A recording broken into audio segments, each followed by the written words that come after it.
စကိုင်းတိုင်းကတားမြို့မှာမြို့သိမ်းတိုက်ပွဲပြင်းထန်နေပြီးဒေသခံထောင်ကြီးနေရဲဆွန်ခွာထွက်ပြေးတိမ်းရှောင်နေရသလိုမနေ့ကဒီဇင်ဘာလ31ရက်ညပိုင်းမှာစစ်အုပ်စုတပ်ကညလုံးပေါက်နှီးပါပုံကျဲတိုက်ခိုက်ခဲ့တယ်လို့ဒေသခံတွေကပြောပါတယ်။တိုက်ပွဲအရှိန်မြင့်လာပြီးနောက်ပိုင်းကတားမြို့နယ်အနီးပတ်ဝန်းကျင်ကိုစစ်အုပ်စုဘက်ကလေကြောင်းကနေအဆက်မပြတ်တိုက်ခိုက်နေတယ်လို့သိရပါတယ်။မနေ့ကနှစ်သက်ကူအကြိုညပိုင်းနဲ့ဇန်နဝါရီလ1ရက်နေ့မနက်ပိုင်းအထိမြို့ပတ်လည်ဒေသတွေကိုပုံကျဲတိုက်ခိုက်ခဲ့တယ်လို့ဆိုပါတယ်။စစ်အုပ်စုရဲ့လေကြောင်းပုံကျဲမှုတွေကြောင့်ဒီဇင်ဘာလ31ရက်ကနေစပြီးကတားမြို့ပေါ်နဲ့ကျေးရွာတွေမှာနေထိုင်တဲ့အရက်သားအများပြားနေရဲစွန့်ခွာထွက်ပြေးနေရတာပဲဖြစ်ပါတယ်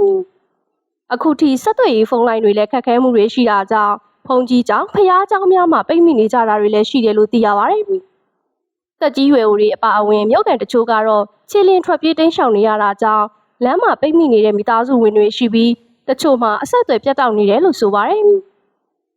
ဒီဇင်ဘာလ31ရက်ညပိုင်းလေကြောင်းတိုက်ခိုက်မှုကြောင့်ကတားမြို့နယ်ကရာပြည့်အောင်စာတင်ဆောင်အပါအဝင်ပြည်သူနေအိမ်3လုံးကြောက်ထုံးကြီးစိတ်ကံ AR မြစ်ဘေးတွေကိုဘုံသီးတွေကျဲခဲ့တာကြောင့်နေအိမ်အချို့ထိခိုက်ပျက်စီးခဲ့တယ်လို့ဆိုပါတယ်။အဲ့ဒီလေကြောင်းတိုက်ခိုက်မှုနဲ့ပတ်သက်လို့လက်ရှိအချိန်ထိထိခိုက်ဒေဆုံးမှုရှိမရှိကိုတော့အတည်ပြုနိုင်ခြင်းမရှိသေးပါဘူး။တိုက်ပွဲတွေနဲ့လေကြောင်းပုံကျဲမှုတွေကြောင့်ကတားတစ်မြို့လုံးနီးပါးဈေးဆိုင်များပိတ်သိမ်းထားရပြီးသွာလာရေးလည်းရပ်တန့်နေကအစားအစာနဲ့စေဝါလိုအပ်တာတွေလည်းရှိတယ်လို့သိရပါတယ်။တော်လိုင်းရေးတပ်တွေကမျိုးရင်းထိပါဝင်ရောက်သိမ်းပိုက်ဖို့ကြိုးပမ်းနေပြီးစစ်အုပ်စုကစခန်းကုန်းတွေလက်မလွတ်ရရေးအတွက်လေကြောင်းနဲ့လက်နက်ကြီးတွေစက်တိုက်ပုံကျဲပစ်ခတ်ခါအပြင်းထန်ခုခံနေတယ်လို့လည်းသိရပါတယ်။ကတားမြို့ဟာရက်ကွက်17ခုနဲ့ကျေးရွာပေါင်း200နီးပါးရှိပြီးမြို့ပေါ်လူဦးရေ2600ကျော်နေထိုင်တဲ့မြို့ဖြစ်ပါတယ်။